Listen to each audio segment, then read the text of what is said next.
오늘은 요한복음 11장 51절에서 57절까지 6월절이라는 제목으로 은혜 받고자 합니다. 예수님은 6월절에 돌아가셨습니다. 6월절은 두 가지 면에서 특별한 사건입니다. 하나는 오늘 본문 52절에 보면은 또 그 민족만 위할 뿐 아니라 흩어진 하나님의 자녀를 모아 하나 되게 하기 위하여 죽으실 것을 미리 말함이라 라고 말하고 있습니다. 여기서 오늘 예수님께서는 그의 죽으심, 또한 6월절이라는 예수님 죽으시는 그 날에는 특별한 의미가 두 개 있다는 것입니다. 그 하나는 예수와 하나 되게 하시고자 하는 것이고, 둘째는 52절에 흩어진 하나님의 자녀를 모아 하나 되게 한다고 그랬습니다.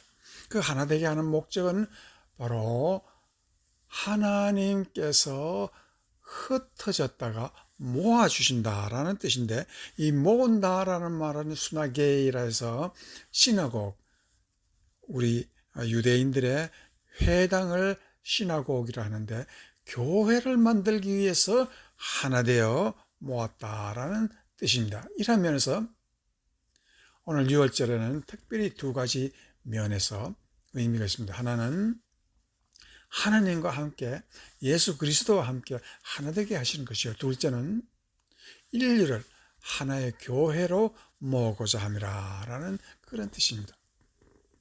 그렇게 되기 위해서는 꼭 한 가지 선행되어야 할 일이 있으니 그것이 6월절이라는 그런 뜻입니다.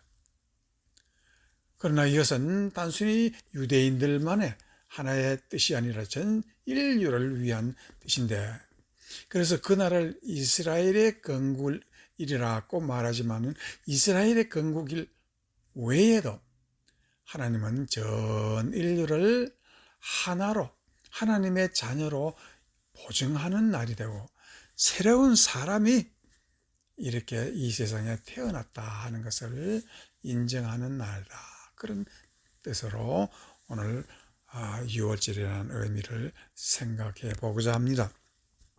특별히 첫 번째, 6월절은 그러한 면에서 십자가로 사람을 보증하는 날이다 라고 우리가 말할 수가 있습니다. 왜 십자가 6월절이 사람을 보증하는 날이 되겠습니까? 사람이라면 피도 눈물도 없는 사탄이라는 존재에 의해서 매도된 존재임을 알아야 합니다. 그래서 우리가 죄를 짓는다 하는 것은 우리가 예수 그리스도의 피와 눈물을 외면하는 것이라고 성경은 말을 하고 있습니다.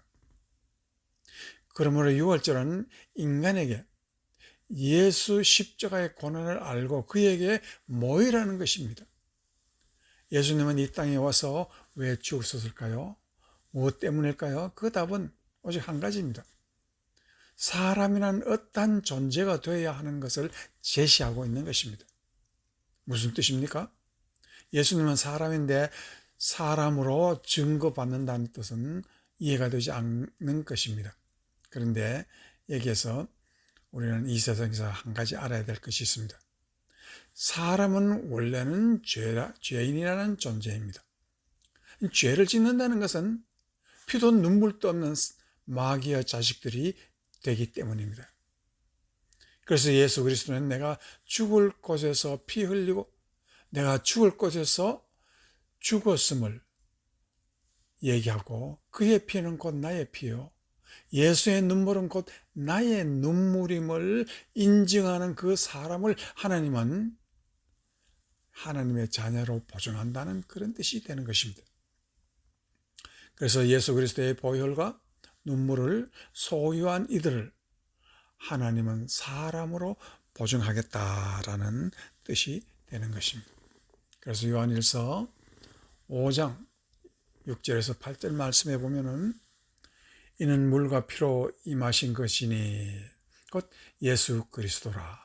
예수 그리스도라는 것은 인간의 피와 물로 임하고, 또한 그가 유일한 하나님이 인정하는 사람이라는 뜻입니다.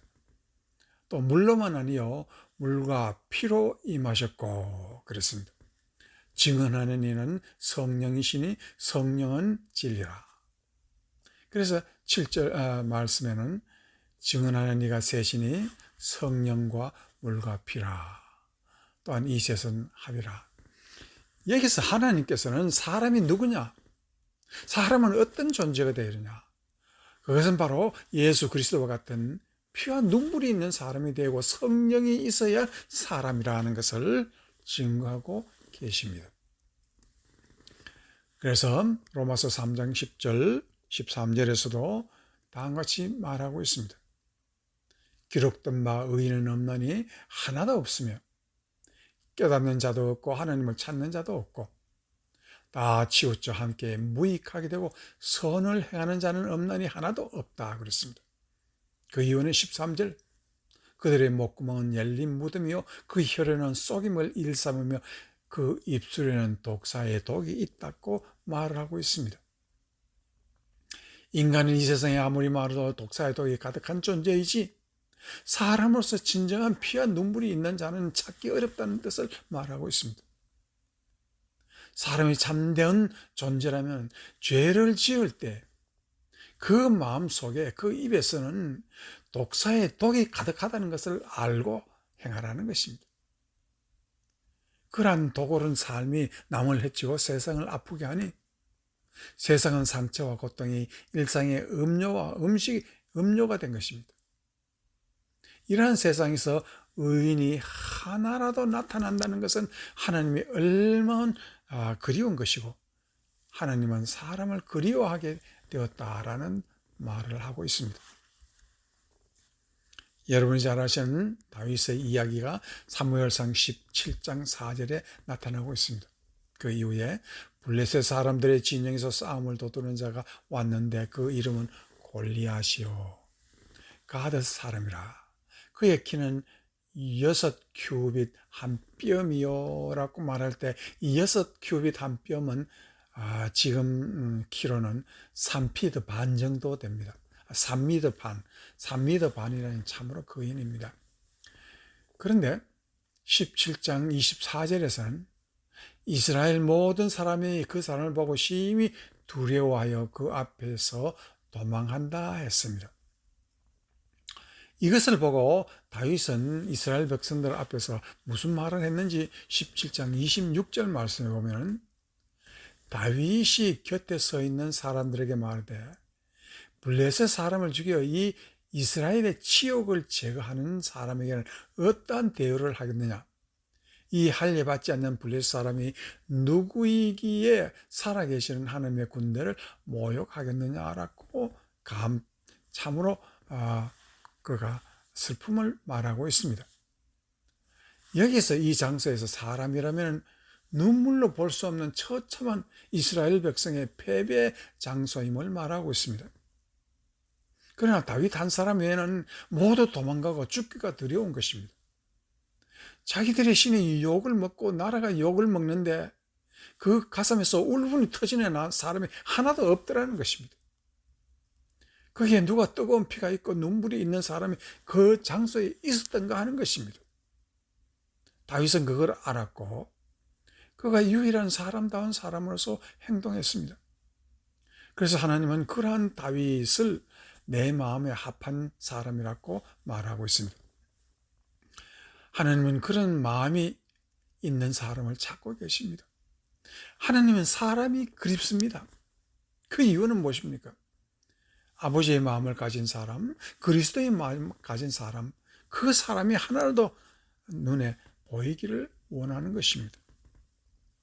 그래서 사도행전 13장 21, 22절에 그 후에 그들이 왕을 구하거든 하나님이 베냐민 지파 사람 기스의 아들 사울을 40년간 주셨다가 패하시고 그랬습니다. 다윗을 왕으로 세우시고 증언하여 이르시되 내가 이새의 아들 다윗을 만나니 내 마음에 맞는 사람이라 내 뜻을 다 이루리라 하시고 계십니다. 내 마음에 맞는 사람이라는 뜻은 a man after my heart 이란 하나님의 마음을 닮았다는 뜻입니다. 곧 예수 그리스도의 마음이라는 것이지요. 그 마음이 성경에 어디에 기록되고 있습니까? 창세기 6장 8절, 우리가 지난주에도 말씀을 드렸지만은, 그러나 노아는 하나님께 은혜를 입었더라라는 말에서 그 유래를 찾아볼 수가 있습니다. 즉 세상 다 쓸어버리고 난 후에 그 허전한 하나님의 마음의 눈빛에는 사람이 그리웠다는 것을 노아는 알았다. 그 눈빛에서 하나님을 찾았다는 것입니다. 그것이 십자가 위에서 그리스도 예수의 피와 눈물과 땀을 하나님은 이 세상 사람에서도 찾고자 했다는 것입니다. 이 땅에서 진실된 눈물을 흘리는 사람, 하나님의 눈물을 본 사람은 노아밖에 없다, 그런 뜻입니다. 그 눈빛이 6월절 어린 양의 십자가 위에서 흘러내렸다는 것입니다. 그래서 이러한 예수 그리스도의 피와 눈물을 닮은 한 사람을 만들기 위해서 하나님은 독생자도 아끼시지 아니하시고 이 땅에 보내주셨다라고 말하고 있습니다. 그래서 이사야 52장 7, 8절에서는 좋은 소식을 들으며 평화를 공표하며 복된 좋은 소식을 가져오며 구원을 공표하며 시온을 향하여 이르기를 네 하나님이 통치하신다 하는 자의 산을 넘는 발이 어찌 그리 아름다운가. 8절 내 파수꾼의 소리로다. 그들이 소리 높여 일제히 노래하니 이는 여호와께서 시온으로 돌아오실 때에 그들의 눈이 마주 보리로다. 이 말은 하나님의 눈과 하나님이 이 세상을 주관하시고 우리를 구원하신다라는 파수꾼의 소리를 듣고 그들과 눈을 맞췄다는 뜻입니다. 이 말은 여호와께서 어찌하여 파수꾼의 눈과 마주치기를 원하셨습니까? 이 땅에 천천만만의 사람이 있을지라도 하나님을 배신하는 이 사람들 중에는 그래도 하나님의 마음을 아는 사람이 있을까? 파수꾼을 통해서라도 그 눈을 맞춰서 좋은 소식을 듣고자 했다는 것입니다. 여기서 아브라함이 소돔 고모라라는 파를 파멸시킬 때 하나님께서는 아브라함의 집에 들려서 그에게 말을 했습니다. 너는 어떻게 할래?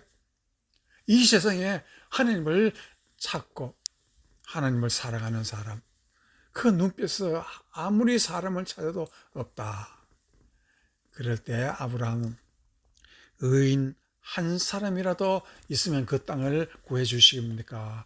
라는 말을 할 수가 없기 때문에 소돔 고모라에 의인 50명이 있습니다 라고 장담하니 과연 그러냐 결국 10명도 없다는 것을 깨닫고 아브라함은 주저앉고 또한 아브라함의 그 간절한 마음을 따라서 아브라함의